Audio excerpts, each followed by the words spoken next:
morning mga sir. Napag-uusapan na rin din naman natin yung mga motor. Tara, pag-usapan natin yung mga motor ko.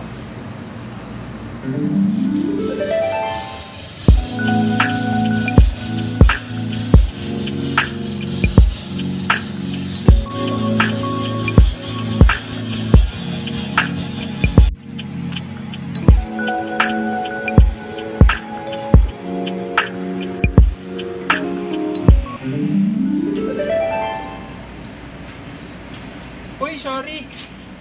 Maling motor pa lang na ipakita ko. Gusto ko lang din naman magkaroon ng motor gaya ninyo. Kaya lang, ayaw ako payagan. Mga susunod na video, yun po ang mga motor ni admin. Tara, panoorin natin.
Napanood po natin yung aking mga motor na pinakaiingatan at inaalagaan sa loob ng building.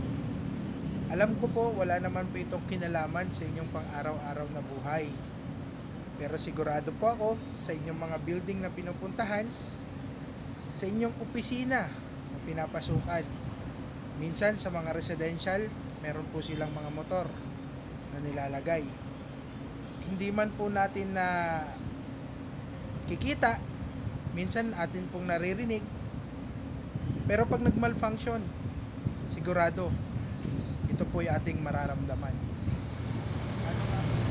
Paano nga ba natin ipoprolong yung mga ganitong motor? So tips lang, syempre kailangan din nila ng preventive maintenance tulad ng inyong mga motorcycle at mga kotse na minsan hindi pa nagagamit at minsan nakatambay lang, pero madalas naman natin kasama sa buhay. Ito rin, kasi halos araw-araw sila gumagana. So sa inyong mga bahay, kung meron din kayo mga motor, bigyan po natin sila ng pansin. Preventive maintenance po. Meron po tayong tinatawag dyan na weekly, monthly, quarterly, semi-annual at saka annual. Sunod na tips. Syempre kung kaya naman ng budget, bigyan natin ng spare.